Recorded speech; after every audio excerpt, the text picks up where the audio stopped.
So hello everyone, welcome to our channel always educational.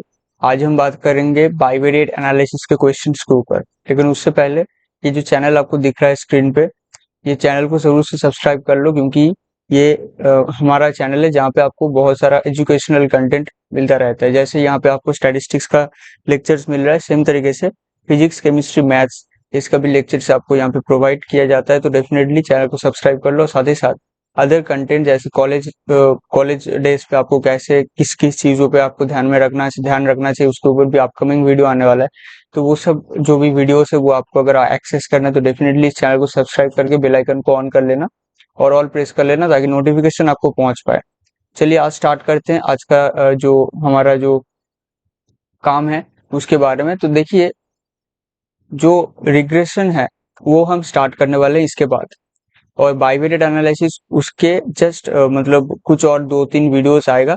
हो सकता है कि 2-3 वीडियोस में बाद में ले आऊं, उससे पहले ही मैं रिग्रेशन स्टार्ट कर दूं, क्योंकि बहुत थोड़ा सा लेट हो रहा है मेरा। तो इसलिए मैं चाहता हूं कि ज्यादा से ज्यादा थ्योरी में यहाँ पे क्लियर कर लूं, और कुछ क्वेश्चंस मैं यहाँ पे करा रहा हूँ।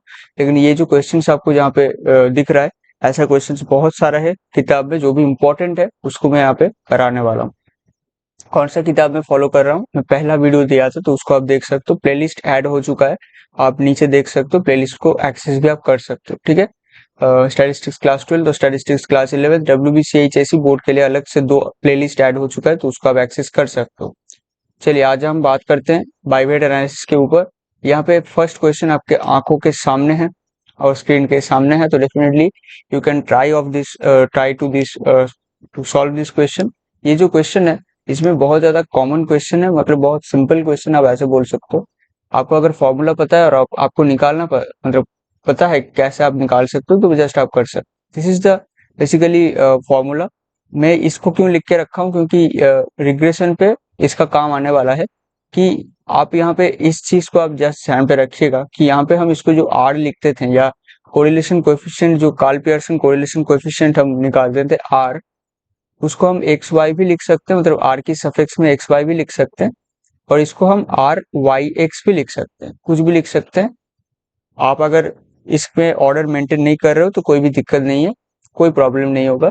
यहाँ पे आप इस तरीके से लिख सकते हो। लेकिन रिग्रेशन पे ये चेंज हो जाता है, तो उस केस में आपको दिखाऊंगा मैं किस तरीके से चेंज हो रहा है, क्या क्या प्रॉब्लम हो रहा है। उसके बारे में आपको रिग्रेशन की लेक्चर्स में देखने को मिलेगा किस तरीके से ये ऑर्डर मेंटेन करना इंपॉर्टेंट हो जाता है। ठीक है, तो यहाँ पे ये हो गया। और ये जो मैं डिस्कशन में कर रहा था कि यहाँ पे क्वेश्चन पहले आप पढ़ सकते हो कि क्वेश्चन में एक्चुअली क्या बता रहा है।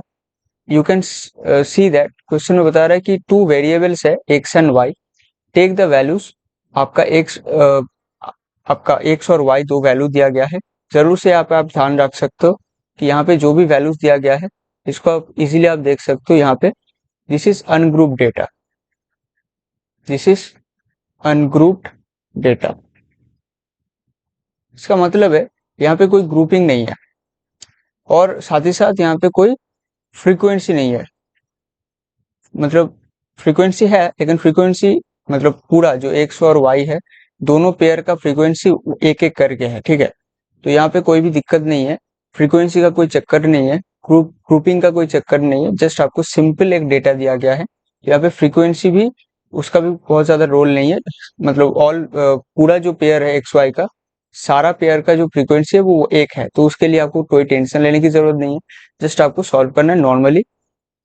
जो फॉर्मूला में ऑलरेडी आपको लिखा था, covariance of x comma y divided by root under variance x into root under variance है। इस फॉर्मूला से आपको सॉल्व करना है। ठीक है, अब जो इम्पोर्टेंट पॉइंट है, यहाँ पे ये आपको डेटा दिया गया है, साथ ही साथ यहाँ पे आपको बोल रहा है कि so that the correlation coefficient is zero. तो आपको दिखाना पड़ेगा कि कोरिलेशन कोएफिशिएंट जीरो है। Are the variables independent. यहाँ पे आपको पूछ रहा है कि वेरिएबल्स क्या इंडिपेंडेंट होगा, मतलब यहाँ पे एक्स और वाई की बात कर रहा है कि एक्स और वाई क्या ये दो वेरिएबल इंडिपेंडेंट होगा या डिपेंडेंट होगा। ठीक है, तो या इसके ऊपर आपको लॉजिक दिखा के आपको बताना पड़ेगा, एक्सप्लेन करना पड़ेगा। और उसके बारे में बता रहा है कि इफ नॉट, अगर नहीं है, इंडिपेंडेंट नहीं है, तो what is the reason for correlation coefficient being zero. ठीक है, तो इसके ऊपर मैं ऑलरेडी इसका थ्योरी में डिस्कशन कर लिया था, उसका ये यहाँ पे इम्प्लीमेंटेशन है कि जिसको आप मतलब उस पर्टिकुलर थ्योरी को अगर आप देखो तो डेफिनेटली इस क्वेश्चन को आप सॉल्व कर सकते हो।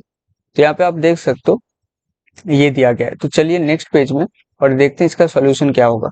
दिस इज द डेटा, आपको पास डेटा पता है, तो उससे पहले सबसे पहले जो आपको ध्यान में रखना होगा कि covariance of x comma y होता क्या है। तो covariance of x comma y is equals to होता है 1/n summation x i minus x bar into y i minus y bar.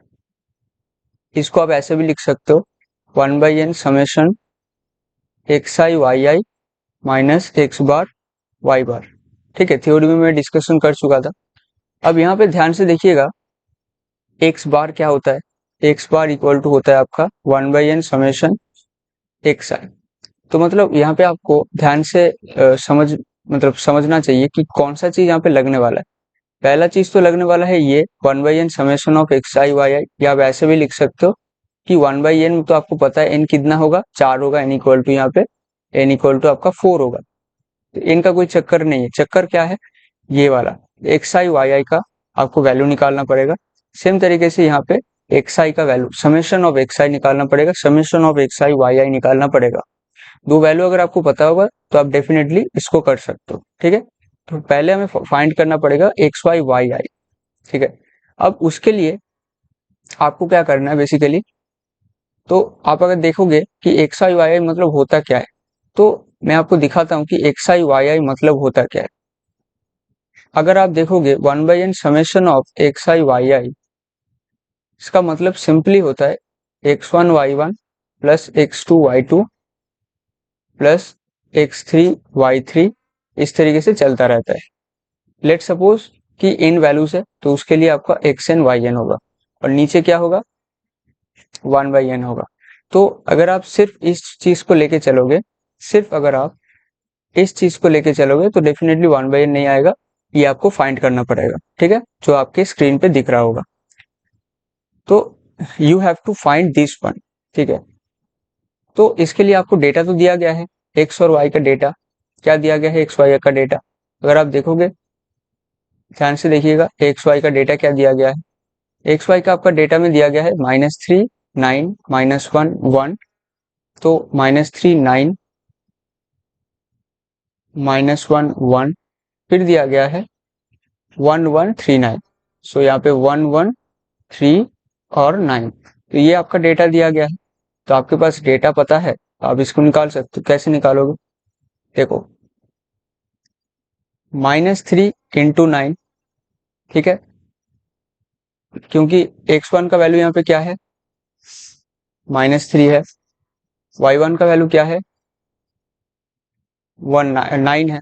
Same तरीके से ये है x2 का वैल्यू, ये है y2 का वैल्यू। तो यहाँ पे आप रखो, तो plus -1 into 1 plus 1 into 1 plus 3 into 9। ठीक है, तो यहाँ पे क्या आ रहा है आप ध्यान से देखना, you have -27 -1 plus 1 plus 27। You can see that यहाँ पे ऑल वैल्यूज कट जा रहा है, तो यहाँ पे 0 आ रहा है आपका। जो summation of x i y i है ये 0 है। Definitely you can say summation of x i y i divided by n, मतलब n इक्वल टू 4 है आपका, तो यहाँ पे आएगा 0/4 इज इक्वल्स टू 0। ठीक है, और अब हम निकालेंगे summation of x i divided by n. निकालने की जरूरत नहीं, एन तो आपको पता है, तो definitely summation of x i निकालना पड़ेगा। If you calculate summation of x I, you can see that यहाँ पे आपका क्या आएगा x1 प्लस x2, इस तरीके से आप समझ सकते हो xn, ये आपको कैलकुलेट करना पड़ेगा।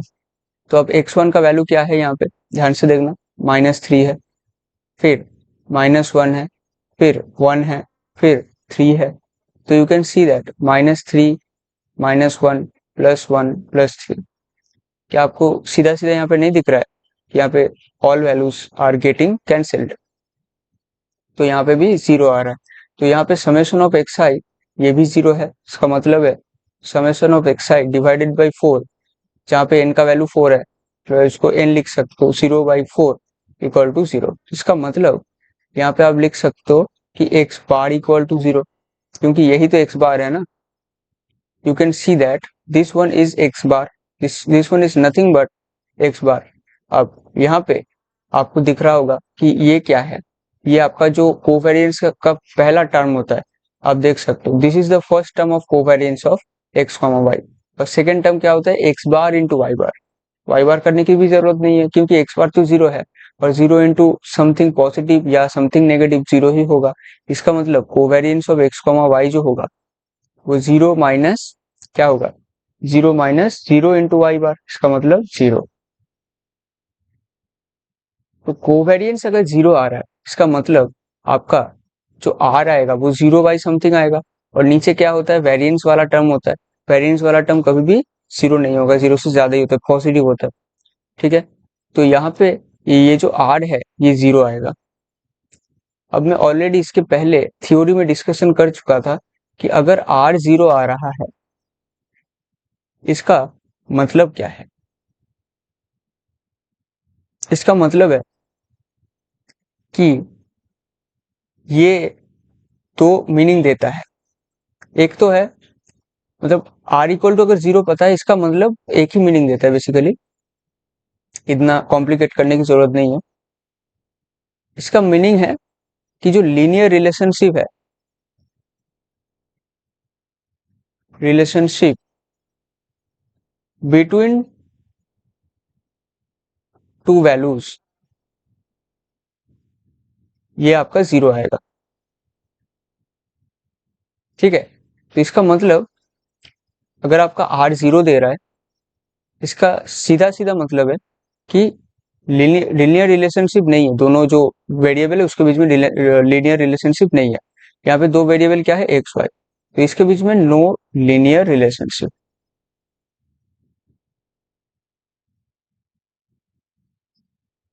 अब बात यहाँ पे आता है सेकेंड क्वेश्चन का, बता रहा है कि आर दे इंडिपेंडेंट।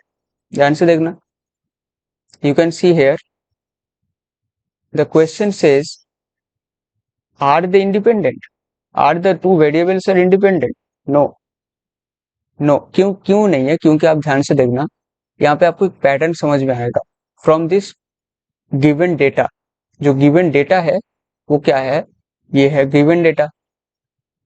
ध्यान से देखना, माइनस थ्री के लिए जब यहाँ पे माइनस थ्री है, when there is minus three written in the value, when the value of x is minus three, तब y का वैल्यू है 9। ठीक है, when the value of x is minus one, then the value of y is one. When the value of x is 1, then the value of y is 1. When the value of x is 3, then the value of y is 9. इसका मतलब है यहाँ पे एक pattern आपको समझ में आ रहा होगा। कौन सा पैटर्न है, देखो माइनस थ्री के लिए 9 आ रहा है, ठीक है, माइनस वन के लिए 1 आ रहा है, फिर 1 के लिए 1 आ रहा है, 3 के लिए 9 आ रहा है। क्या कुछ आपको समझ में आ रहा है कि यहाँ पे कुछ ऐसा रिलेशन हो सकता है y equal to x square. ध्यान से देखना, y equal to x square यहाँ पे for all the values of x and y, for all the pairs of values of x and y, this relation is satisfying, y equals to x and y equal to x square। Means अगर x की value अगर आप minus one रखोगे तो y one आएगा, देखो यहाँ पे ये वाला है माइनस वन से वन। फिर अगर x का वैल्यू आप वन रखोगे तो y का वैल्यू वन आएगा, अगर x का वैल्यू आप थ्री रखोगे तो y का वैल्यू थ्री नाइन आएगा, फिर x का वैल्यू अगर आप माइनस थ्री रखोगे y का वैल्यू नाइन आएगा। इसका मतलब है y equal to x square, ये जो रिलेशन है ये फॉलो हो रहा है। इसका मतलब है you can write over here from the given data of x and y, we can clearly see that y equal to x square, that is there is a relationship between x and y। तो x and y के बीच में एक relation तो है। यहाँ पे जो question में पूछ रहा था कि are they independent, are the variables independent, तो इसका आंसर तो सिंपल है नो। क्योंकि दोनों के बीच में एक रिलेशनशिप है, y equal to x square follow हो रहा है। उसके बाद नेक्स्ट क्वेश्चन में पूछ रहा है if not what is the reason for coefficient correlation coefficient being 0। इसका तो मैं आंसर दे दिया। What was the answer of this question? Linear relationship between the two values is 0। ठीक है, तो मतलब जो कोरिलेशन कोएफिशिएंट अगर 0 होगा, इसका मतलब क्या है? What is the reason behind being correlation coefficient 0? इसका आंसर क्या है? सिंपल है कि there is no linear relationship between the two variables. X and y जो वेरिएबल है, दोनों के बीच में कोई लीनियर रिलेशनशिप नहीं है। मीन्स ऐसा स्ट्रेट लाइन का कोई ग्राफ में, मतलब कोई ग्राफ में हम स्ट्रेट लाइन का इक्वेशन नहीं बना सकते हैं वाई और एक्स वेरिएबल के लिए। There is no linear relationship between x and y, so that we cannot plot x and y and we cannot see the graph that is like straight line। ऐसा नहीं हो सकता। But जरूर से x and y के बीच में एक relationship है which is nothing but y equal to x square। ठीक है, आई थिंक आपका क्लियर हो चुका होगा। ये मैं ऑलरेडी डिस्कस किया था थ्योरी में, यहाँ पे भी मैं डिस्कस कर दिया। ठीक है, नाउ अब हम एक इम्पोर्टेंट कॉन्सेप्ट देखे थे जो मैं ऑलरेडी आपके साथ डिस्कस किया था नेक्स्ट प्रीवियस कुछ मतलब एक वीडियो में जो implementation of origin and scale shift है। ठीक है, जो आपका स्क्रीन पे दिख रहा होगा कि कुछ ऐसा जो लिखा हुआ है, इस कुछ ऐसा तरीके से आपका थ्योरी पढ़ाया गया था कि यूआई अगर कुछ ऐसा है, मतलब बेसिकली आपको पहले डेटा दिया जाता है कुछ एक्स एंड वाई में। ठीक है, फिर आप उस डेटा को चेंज करते हो using origin and scale shift. अगर आप चेंज करने के बाद आपका डेटा कुछ ऐसा बनता है, मतलब u और x के बीच में और v और y के बीच में रिलेशन अगर कुछ ऐसा बनता है after implementing origin and scale shift, तब आपका जो अल्टीमेटली आप आर एक्स वाई फाइंड करना चाहते हो, तो वो डेफिनेटली आर यू वी के इक्वल होगा। मतलब एक्स वाई वेरिएबल को लेके अगर आप सॉल्व करोगे और यू वी वेरिएबल को लेके आप सॉल्व करोगे तो दोनों इक्वल होगा। तब जब सी और डी, इस पर्टिकुलर रिलेशन के अंदर सी और डी अगर सेम साइन का है, तब डेफिनेटली ये इक्वल होगा। अगर ऑपोजिट साइन का है तो डेफिनेटली इसके जस्ट सामने आर यू एक्स वाई और आर यू बी के सामने जस्ट एक नेगेटिव का अंतर होगा, या आप ऐसा बोल सकते हो आर एक्स वाई और आर यू बी दोनों का साइन ऑपोजिट होगा बट मैग्नीट्यूड सेम होगा। ठीक है, ऑलरेडी मैं ये डिस्कस किया था प्रीवियस एक वीडियो में। अब इस पर्टिकुलर कंसेप्ट का ही यहाँ पे इम्प्लीमेंटेशन है इस पर्टिकुलर क्वेश्चन के अंदर। इलास्ट्रेशन 14.2 आपका किताब में है। ठीक है, अब ध्यान से देखना, मैं यहाँ पे डेटा याद नहीं करूंगा, मतलब कैलकुलेट नहीं करूंगा। यहाँ पे एक्स बार आपका जो आएगा वो आएगा आपका 2.8। कैसे कैलकुलेट करना होता है? सेम चीज है। यहाँ पे आपको ये सारा जो एक्स एक्स के अंदर जो वैल्यूज दिया गया है उसको सारा ऐड करना पड़ेगा। नंबर ऑफ वैल्यूज कितना है? नंबर ऑफ वैल्यूज आप देख सकते हो यहाँ पे गिनती करके कि 1 2 3 4 5 6 7, तो 7 से डिवाइड करना पड़ेगा, आपका एक्स बार आ जाएगा। एक्स बार कुछ ऐसा आएगा और वाई आई जो होगा, सॉरी वाई बार जो होगा, I am rubbing this one, so y bar जो होगा वो होगा आपका, मैं यहाँ पे सेम सेम मेथड है, आप निकाल सकते हो। आपके पास आएगा 710। ठीक है, सारा जो y है उसको आपको ऐड करना पड़ेगा। उसके बाद नंबर ऑफ वैल्यूज कितना है? 7 है, तो 7 से डिवाइड करना पड़ेगा, तो आपके पास y बार आ जाएगा। अब इंपॉर्टेंट पॉइंट देखिए, मैं जो यहाँ पे हाईलाइट करवाना चाहूंगा, यहाँ पे जो x है ना, देखो यहाँ पे ये x जो है, all the values of x have some decimal numbers. ठीक है, डेसिमल वैल्यूज है x का जो ऑल वैल्यूज है, और यहाँ पे जो y का वैल्यू है, सारे वैल्यूज के लास्ट डिजिट जो है वो 0 है। आप देख सकते हो यहाँ पे। तो इसका मतलब है बेसिकली यहाँ पे बहुत ज्यादा डिफरेंस आ रहा है ना x और y वैल्यूज के बीच में। x है 2.52 और y है 550, उसके रेस्पेक्ट में बहुत ज्यादा अंतर है। इसलिए हम इस पर्टिकुलर x बार और y बार को यूज करके और साथ ही साथ एक c और d फैक्टर ले आके हम इस पर्टिकुलर थ्योरी को इंप्लीमेंट कर सकते हैं। कैसे इंप्लीमेंट करेंगे बताते हैं आपको। How you can implement this one? X, आप नया एक वेरिएबल बना सकते हो जिसको आप नाम दोगे कुछ एक u। ठीक है, उसको आप लिख सकते हो x minus x bar divide by, नहीं x माइनस एक्स बार, इतना करो। पहले ये क्या किया मैं, ओरिजिन शिफ्ट किया, अब हमें स्केल शिफ्ट करना पड़ेगा। मैं ऑलरेडी डिस्कस किया था, स्केल शिफ्ट मतलब है कुछ एक गुणा करना या कुछ एक डिवाइड करना। ठीक है, कुछ कुछ चीज को उससे डिवाइड करना, जो भी चीज बना है, या उस चीज को मतलब उस चीज से कुछ चीज गुणा करना। तो यहाँ पे अगर हम कुछ गुणा करते हैं तो भी वो स्केल शिफ्ट होता है, और अगर अगर आप उसको कुछ चीज आप यहाँ पे डिवाइड करता हूँ तो वो भी आपका स्केल शिफ्ट होगा, कोई दिक्कत नहीं है। हम यहाँ पे क्या करेंगे, गुणा करेंगे या डिवाइड करेंगे, वो हमारे हाथ में है। और कितना बढ़िया तरीके से हम इसको सॉल्व कर सकते हैं उस हिसाब से आपको सोचना पड़ेगा, थोड़ा दिमाग लगा के।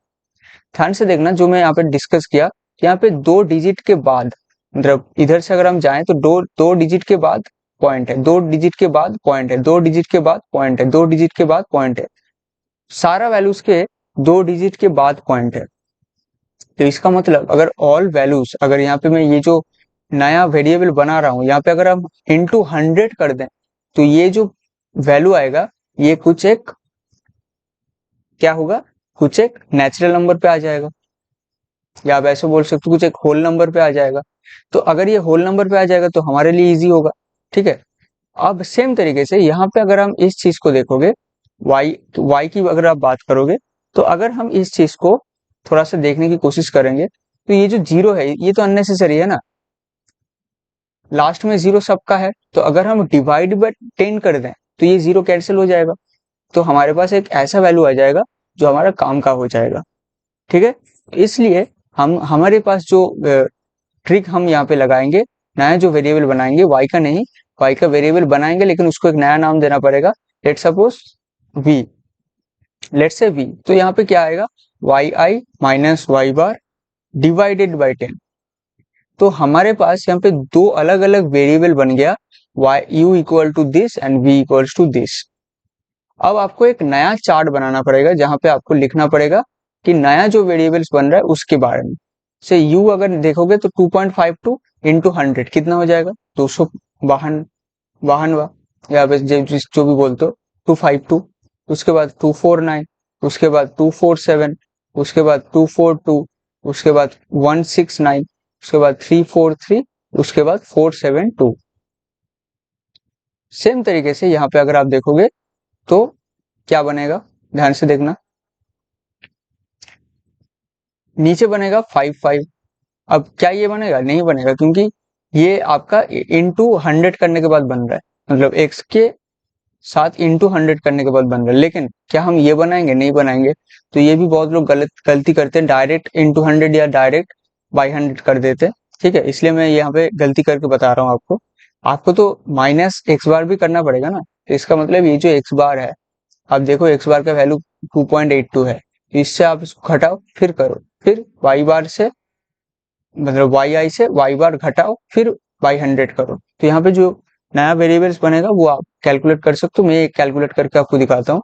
जैसे u1 आपका क्या बनेगा, x1 माइनस 2.82 इंटू 100। ठीक है, तो x1 का वैल्यू कितना है, 2.52 माइनस 2.82 इंटू 100 कितना बना आपके पास, माइनस कितना बना, 0. एक मिनट, 2.82 है और 2.52 है, तो 030। अब यहाँ पे आएगा माइनस, क्योंकि यहाँ पे माइनस था, तो माइनस 0.30 इंटू 100, तो इसका क्या बना, -30। तो आप देख सकते हो एक होल नंबर पे आ गया, भले ही वो नेगेटिव में हो लेकिन होल नंबर पे आ गया। तो u1 आ गया आपका -30। ठीक है, सेम तरीके से आप ऑल कैलकुलेट करो, मैं एक v आपको कैलकुलेट करके दिखाता हूँ। तो v आपका जो होगा वो होगा v1, let suppose I am calculating v1, so v1 equal to क्या आएगा, v सॉरी v हाँ v1 इज इक्वल्स टू आएगा आपका क्या, y1 minus y bar divided by 10। y1 कितना है 550, और y बार कितना आया था 710 डिवाइडेड बाई 10, इसका मतलब है आपका 710550। तो आपका कितना बनेगा, 6 बनेगा ना यहाँ पे, तो 160 माइनस में, तो -160 डिवाइडेड बाई 10 बन गया -16। ठीक है, इस तरीके से आप वैल्यू निकाल सकते हो। जैसे V1 आ गया -60। इस तरीके से पूरा चार्ट को आप कंप्लीट कर सकते हो। आप बुक का भी हेल्प ले सकते हो, वहां पे ये करवा दिया गया है। ठीक है, ये मतलब सॉल्व एग्जाम्पल है, तो उसको भी आप देख सकते हो। फिर आपका नॉर्मली आपको जैसे सॉल्व करना होता है एक्स वाई को लेके, सेम तरीके से कोवेरिएंस निकालो, समेशन ऑफ जो फॉर्मूला में प्रीवियस क्वेश्चन में दिखाया उस तरीके से निकालो, कैलकुलेट होके आ जाएगा, आंसर आएगा आपका -0.548। माइनस में क्यों आ रहा है? क्योंकि यहाँ पे नेगेटिव कोरिलेशन है, नेगेटिव लीनियर रिलेशनशिप है, मतलब एक्स बढ़ने से वाई कमेगा, कम हो जाएगा इस तरीके से। ठीक है, तो आप देख सकते हो, मैं ऑलरेडी ये इसके बारे में ऑलरेडी डिस्कस किया था, तो फिर से मैं बता दे रहा हूँ। लेट सपोज पूरा कैलकुलेट करने के बाद आपके पास आएगा -0.548। आप देख सकते हो ये वैल्यू -1 से कम है, ज्यादा है, और साथ ही साथ ये 1 से भी छोटा है, और साथ ही साथ ये नेगेटिव भी है। तो नेगेटिव का यहाँ पे सिग्निफिकेंस क्या है? अगर आप x को इंक्रीज करोगे तो y डिक्रीज करेगा, मतलब कुछ ऐसा इसका लीनियर रिलेशनशिप बनेगा।